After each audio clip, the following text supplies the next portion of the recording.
Welcome, explorers. Today we're unlocking three of the most mind-bending mysteries ever discovered, from the depths of the ocean to the peaks of the Andes.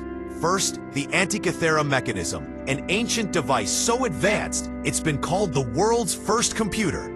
Then we travel to Bolivia's Pumapunku, where massive stones are carved with machine-like precision that still puzzles engineers today. And finally, we reach Peru's Sacsayhuamán, a fortress of perfectly interlocking blocks that seem impossible even by modern standards. Three places, thousands of miles apart, yet all sharing one impossible question. How did ancient civilizations achieve what we still can't explain? Stay with me till the end, because these secrets might rewrite everything we know about history. The Antikythera Mechanism. In 1901, divers off the small Greek island of Antikythera were searching for ancient treasures. They found a shipwreck buried under coral and sand, resting silently for 2,000 years. Among the broken statues and pottery, they pulled out a lump of green corroded metal. No one noticed it at first. It looked useless. But inside that rusted mass was a mystery that would shake archaeology. When it was cleaned, scientists saw small bronze gears, teeth carved with impossible precision. It wasn't a statue, or jewelry, or weapon. It was a machine. An ancient machine that seemed far too advanced for its time. Later, it would be called the Antikythera Mechanism. Today, we know it's over 2,000 years old, built between 100 and 200 BC. It is often described as the world's first computer. The machine was made of at least 30 bronze gears, fit together inside a wooden box. On its front and back were dials marked with Greek inscriptions and numbers. It could track the positions of the sun, the moon, and even predict eclipses. It could show the phases of the moon for any date you turned the crank to. It could calculate the timing of ancient Olympic games. And it did all this purely through gears and mechanical precision. Think about that. The next time such technology appeared, again, was more than 1,000 years later in Europe. The question that haunted scientists was simple. Who built it? And how? No detailed records mention it. No workshop has ever been found that could make something like it. And yet, someone, over 2,000 years ago, built it by hand. Early researchers thought it might have been linked to the great astronomer Hipparchus, who lived on the island of Rhodes. Others believed it came from the school of Archimedes, who was famous for mechanical inventions. But no one knows for sure. X-rays later revealed the internal structure. More than 80 fragments were found in total. Each gear was perfectly shaped, with teeth so fine that even modern tools would struggle to make them without error. Inside the device, the gears interacted to reproduce the movement of the heavens. You turned a handle, and the universe moved. It didn't just show the moon's position. It accounted for its uneven orbit. It tracked the motion of the sun through the zodiac. It could even show where eclipses would happen and when. For something made in the 1st century BC, that level of knowledge is astonishing. It suggested that Greek astronomers understood celestial cycles with mathematical accuracy far beyond what historians once believed. What makes it more mysterious is this. After the Antikythera Mechanism, no other device of similar complexity appeared again for 1,000 years. It vanished from history, as if the knowledge that built it was lost or deliberately hidden. Some believe the mechanism was a one-of-a-kind instrument, created by a single genius and never replicated. Others think it was part of a much larger tradition of ancient technology that disappeared after wars and the burning of libraries. Whatever the truth, it leaves a haunting question. What else did ancient civilizations know that we no longer remember? When scientists at the National Archaeological Museum in Athens studied the fragments, they realized that the Greek letters on it were tiny, engraved with incredible care. It wasn't just a machine. It was also a text, A Guide to the Stars. It describes cycles of the moon known as the Metonic cycle, which repeats every 19 years. It also used something called the Saros cycle, a period used to predict eclipses. The mechanism could predict both lunar and solar eclipses accurately. That means the people who built it knew how the sky moved with exact timing. They didn't just watch the stars, they measured them, calculated them, and built a tool to simulate them. Imagine being an ancient sailor navigating the Mediterranean. The stars were your map. The Antikythera Mechanism could show where celestial bodies would be years in advance. It was not only a scientific tool, it was a window into the universe. Over time, scientists used modern imaging to rebuild the machine digitally. They discovered that it wasn't a flat object. It was a complex system of interlocking gears. Each turn of the handle moved multiple dials at different speeds. On the front, it showed the positions of the sun and moon. On the back, it had two spiral dials. One tracked the 19-year Metonic cycle. The other predicted eclipses and even color-coded them, red for lunar, black for solar. Every dial had inscriptions telling what would happen on those dates. It was a fusion of astronomy, mathematics, and craftsmanship. In short, it was a computer built by hand. Many researchers now believe it was made in Rhodes, which was a center for astronomy in the ancient world.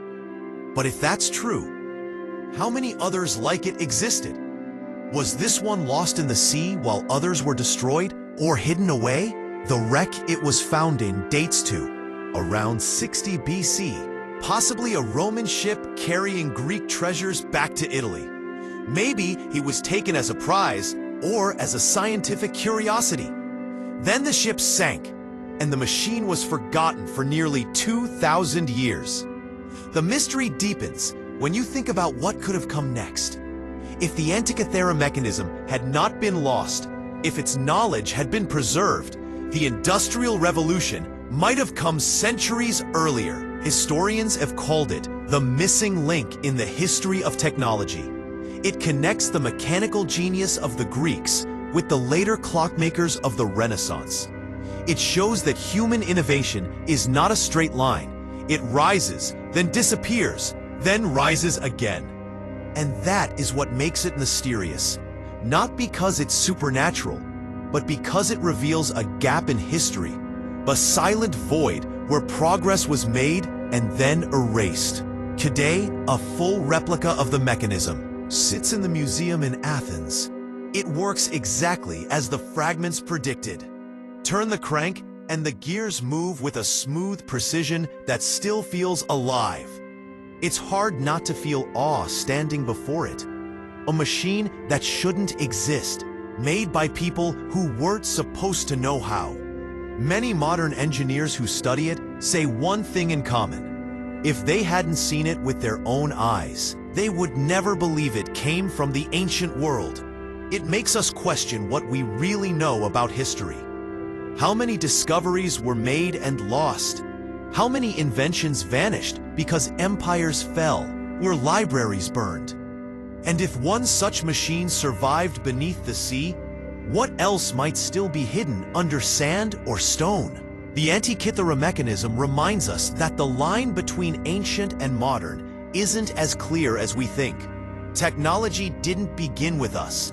It began long ago, with hands that shaped bronze into gears and minds that reached for the stars. When the divers first brought it up, they had no idea what they were holding. To them, it was a piece of junk. But today we see it for what it truly is.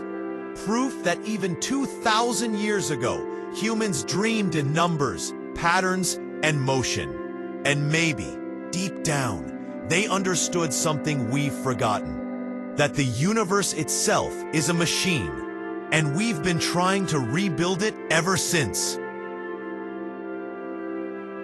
Pumapunku, the impossible stones of the gods. They say the past holds secrets we were never meant to uncover. But what if one of those secrets isn't buried under sand? but carved into stone. Stones so perfect, so precise, that modern engineers still stand in disbelief. Welcome to Pumapunku, Bolivia, windswept plateau sitting nearly 13,000 feet above sea level. It's quiet here, eerily quiet. The air is thin, and the ruins lie scattered like a puzzle never meant to be solved.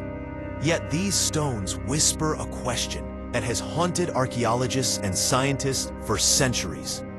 Who built this place and how?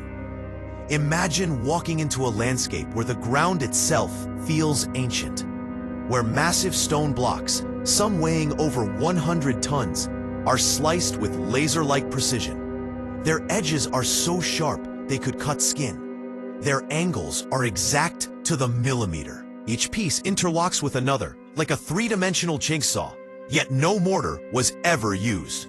Now picture this.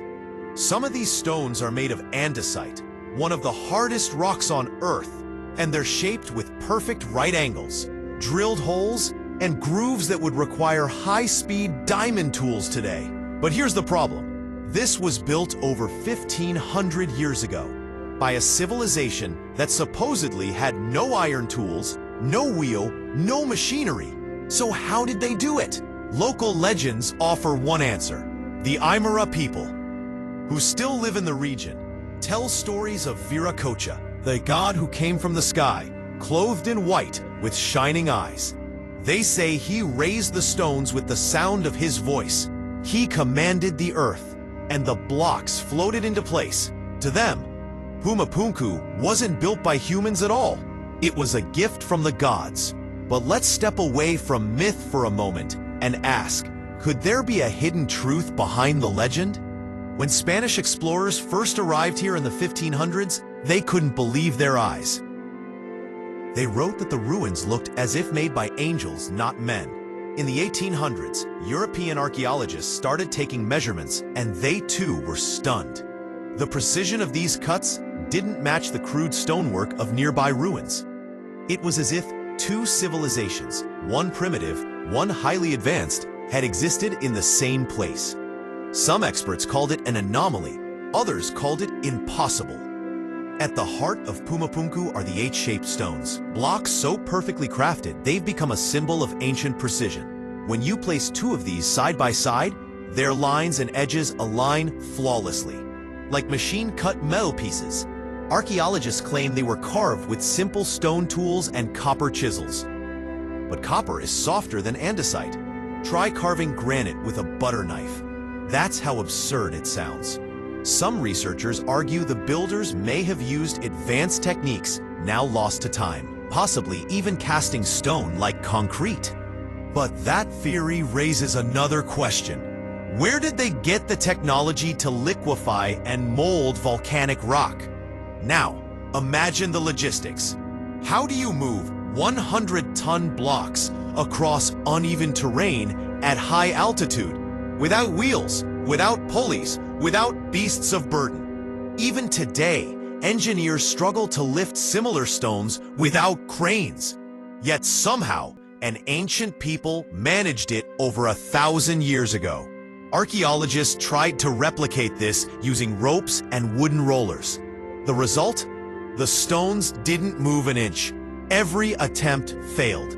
It's as if the builders knew something we've forgotten. Here's where the story takes a strange turn. Satellite imagery shows that Pumapunku's layout isn't random. It aligns almost perfectly with the cardinal directions: north, south, east, west.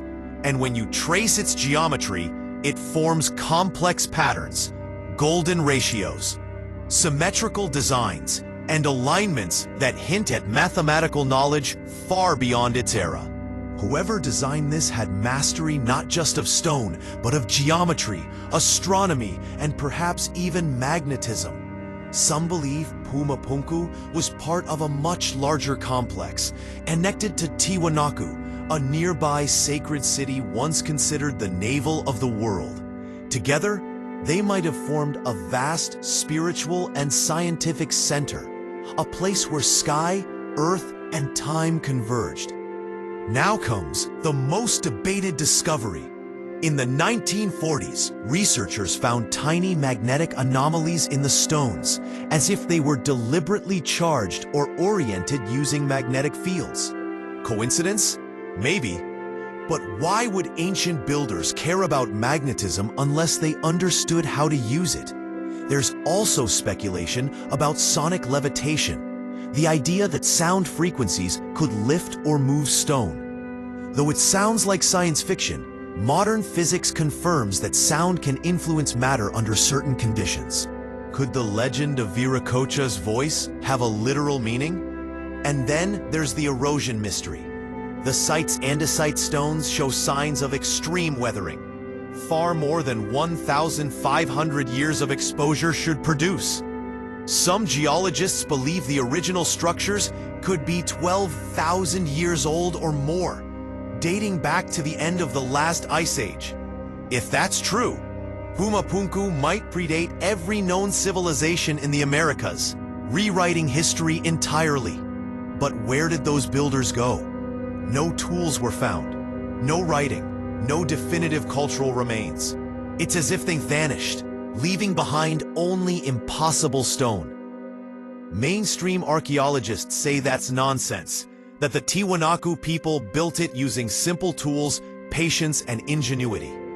But when you stand in front of those perfect cuts, it's hard not to feel something deeper, like you're staring at the fingerprints of an intelligence we don't yet understand. Even renowned engineers have admitted that recreating these blocks today would require computer-aided design, diamond drills, and laser alignment.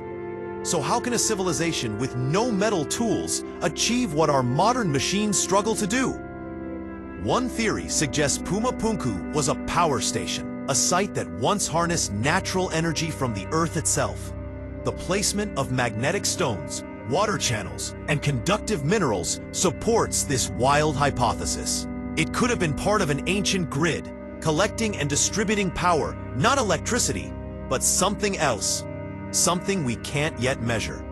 Another theory says it was a portal, a place of transformation. Ancient texts describe Tiwanaku as a gateway of the sun. Maybe Pumapunku was the other half, the gateway of the gods. The name itself means door of the Puma, a doorway, but to where? As night falls on the Bolivian highlands, the stones cast long shadows under the moonlight. You can almost feel their weight, not just physical, but historical.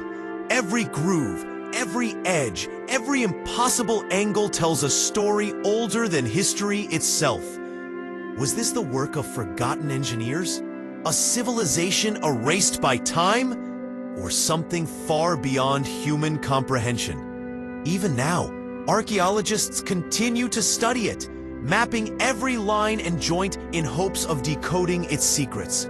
But for every answer they find, two more questions appear. Perhaps that's the real power of Pumapunku. It's not just a ruin, it's a mirror, reflecting how little we truly know about our own origins. It challenges everything we assume about human progress, intelligence, and time. Because if these stones were carved long before recorded history, then who were the real builders of Earth's forgotten monuments? Maybe, just maybe, our ancestors were not the first advanced beings to walk this planet. Sacsayhuamán, the fortress the gods might have built. High in the Peruvian Andes, where clouds drift across the jagged peaks and the air feels thin and ancient, lies a structure that seems to defy logic itself. Its name is Sacsayhuamán, a word whispered with awe, meaning the place where the falcon is satisfied. But once you stand before it, you realize it's not just a fortress. It's a riddle carved in stone. Massive blocks, some weighing more than 300 tons, interlock perfectly. No mortar, no filler, not even a hairline gap between them. They've stood for centuries, through earthquakes that destroyed everything else around them. Yet, these walls remain unmoved, untouched, unbroken. How could that be possible for a civilization that supposedly had no iron, no wheel, no cranes, and no advanced tools?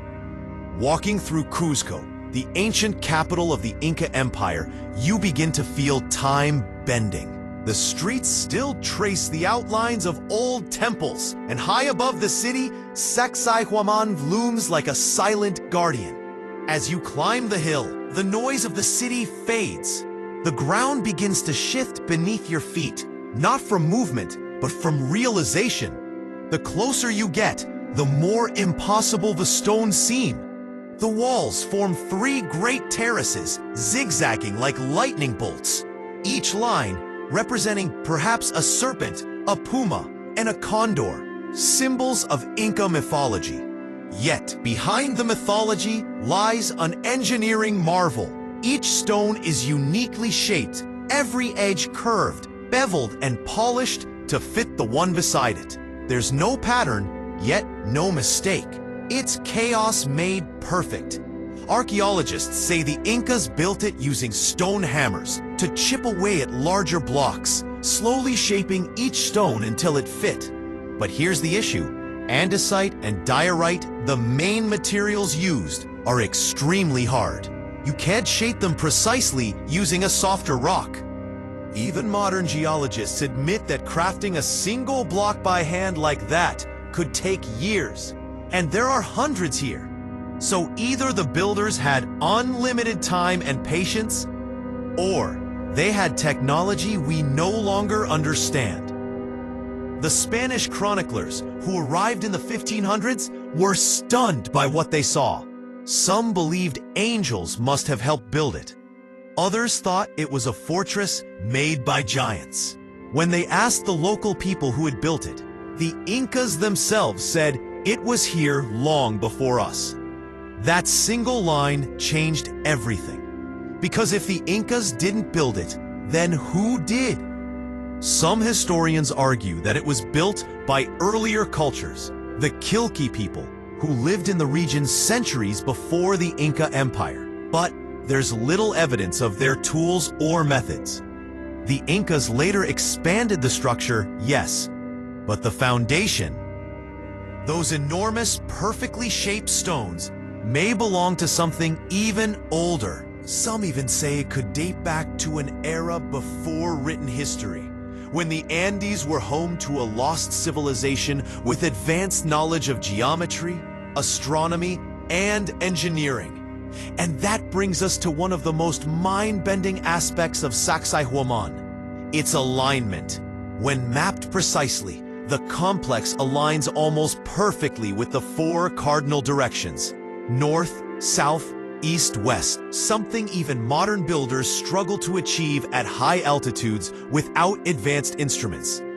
It's also positioned to mirror the constellation of the Southern Cross during certain solstices, meaning whoever designed it wasn't just an architect. They were also an astronomer. But the real mystery lies in the construction technique. Some researchers have suggested the stones were somehow softened. Yes, softened, using a plant-based chemical mixture. Local legends speak of a magic plant whose juice could melt stone, allowing it to be molded like clay before hardening again. Others think the builders used a heat-based method, melting the rock with intense temperatures generated from unknown sources.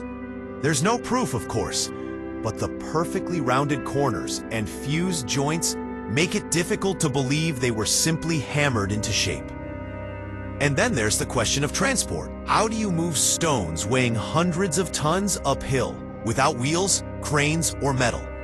Even today, heavy machinery would struggle to lift them. Experiments using ropes, logs, and manpower have all failed to recreate the process successfully.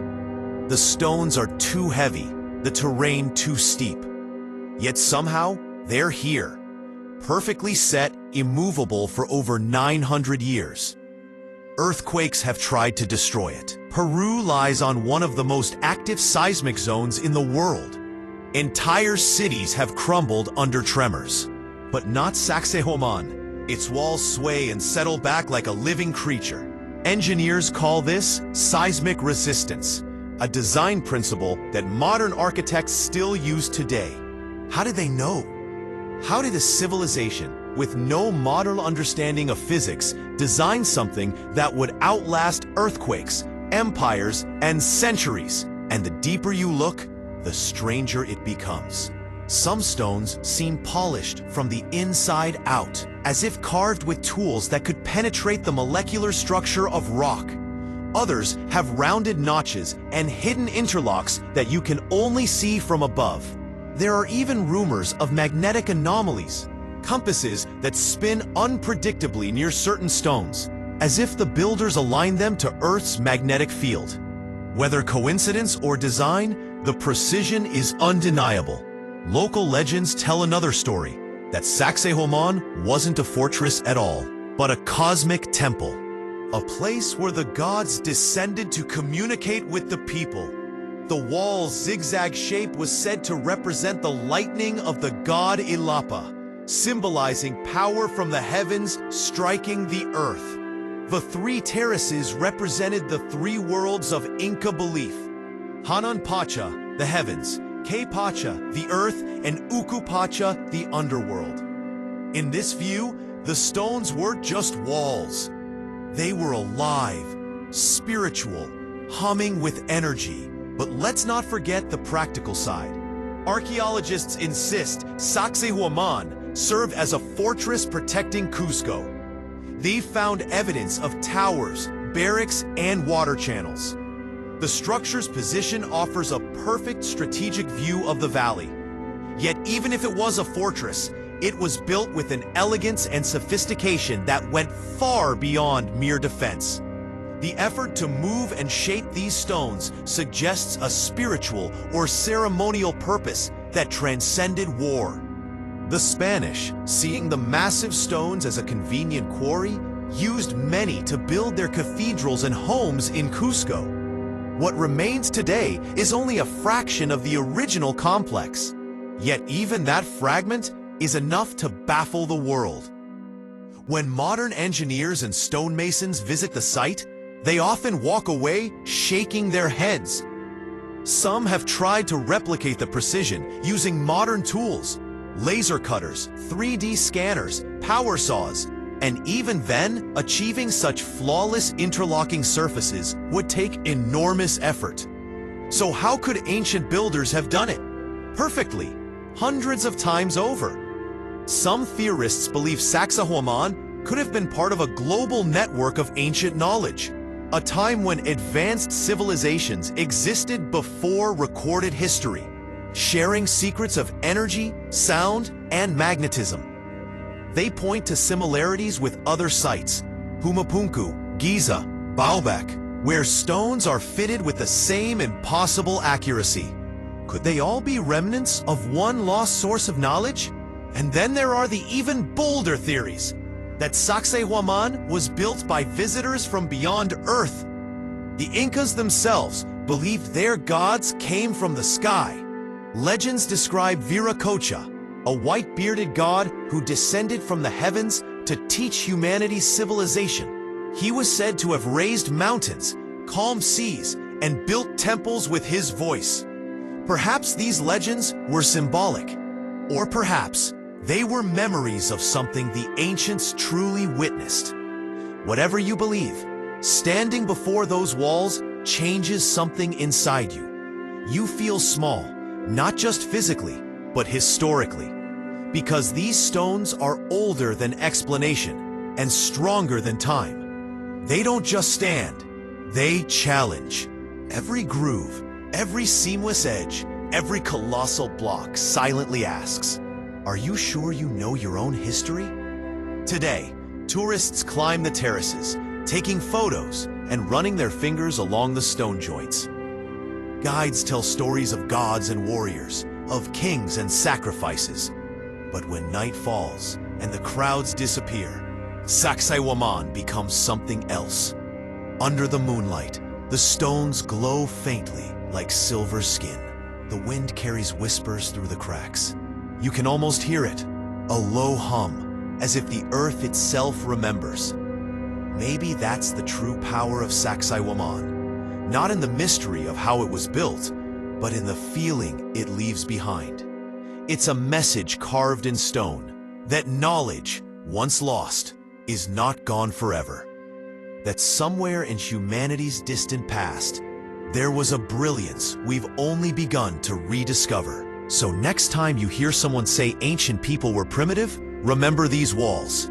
Remember the precision that rivals lasers, the stones that defy gravity, and the craftsmanship that no modern machine has matched. Because Sacsayhuamán isn't just a ruin, it's proof that our ancestors may have known things we've forgotten. And perhaps, buried in the silence of the Andes, those secrets are still waiting for us to listen. That's it for today's journey, explorers. The past still hides more than it reveals, and maybe together, we'll uncover what history tried to forget. I want to know what you think. Which of today's mysteries made you stop and wonder? Tell me your thoughts down in the comments. I read every single one. If you enjoy exploring the unexplained, make sure to subscribe so you never miss what comes next. And don't forget to like and share. It helps this community of curious minds grow. Until next time, explorers, stay curious, stay brave, and keep looking beyond what seems possible.